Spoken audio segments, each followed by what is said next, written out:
pulsing of the maintenance conduit intensified, resonating within Thorne's skull. Sweat beaded on his forehead, blurring the flickering blue light of the central processing node. "Elias, status report," he barked, his voice trained, masking the disconcerting whispers echoing in his mind.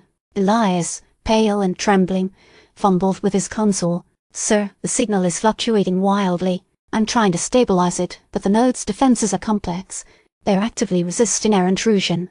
A nervous tremor shook his hand, nearly knocking him from his perch on a pulsing organic platform. "It's like it knows we're here."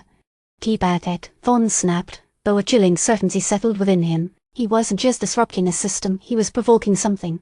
The ancient power's presence had become almost tangible, a silent observer urging him forward, promising redemption, destruction. Thorne couldn't tell anymore. Sergeant Krell, stoic as ever, stood watch, his hand never straying far from his plasma rifle. "Movement, sir. Sector Gamma 7. Thorne followed Krell's gaze. A hulking form, a construct of swirling energy and razor-sharp edges, emerged from the tunnels. The Guardian. Its form shimmered, distorted by the bioluminescent fungi clinging to the walls. It emitted a low, guttural hum, a warning.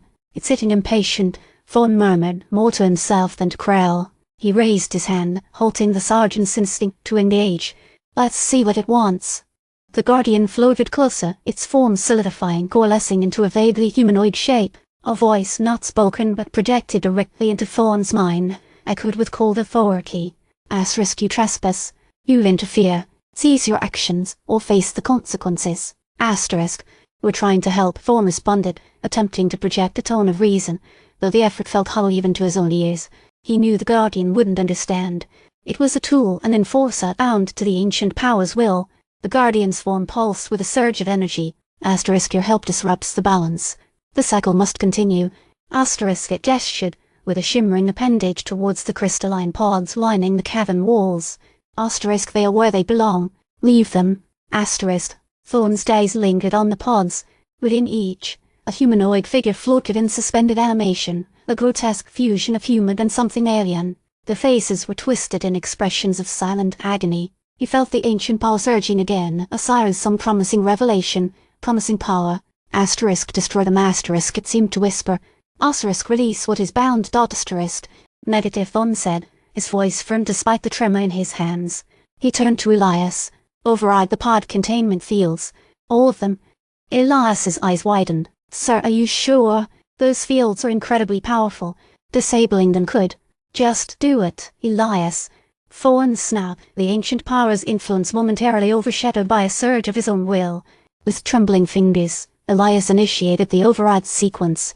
A wave of energy pulsed through the cavern, and one by one, the crystalline pods shattered, releasing their occupants into the cavern. A cacophony of guttural cries and screams filled the air as the hybrid beings stumbled out, disoriented and terrified. The Guardian roared, a sound that physically rattled Thorne's bones. Its form began to warp and twist, radiating raw power. "You have sealed your fate. Mortal," it projected, its voice dripping with menace. Suddenly, a searing beam of energy lanced through the cavern, striking the Stardust. The ship shuddered violently, alarms blaring. "Report!" Thorne yelled, struggling to maintain his balance as the floor beneath him shifted. Lieutenant Vance's voice crackled over the comm. "Sir, we're under heavy fire. The Devourers are attacking. They know we're here." Thorne glanced at Krell, who was already raising his plasma rifle, preparing to face the unseen enemy. The hybrid beings, released from their crystalline prisons, milled about, their alien forms radiating fear and confusion. The ancient power's voice echoed within his mind, a mocking laughter. He had unleashed something he didn't understand, triggered a conflict he couldn't control. He had become a pawn in a cosmic game, and the stakes were higher than he could possibly imagine. "Prepare for combat, Sergeant," Thorne said, his voice grim. "This is just the beginning.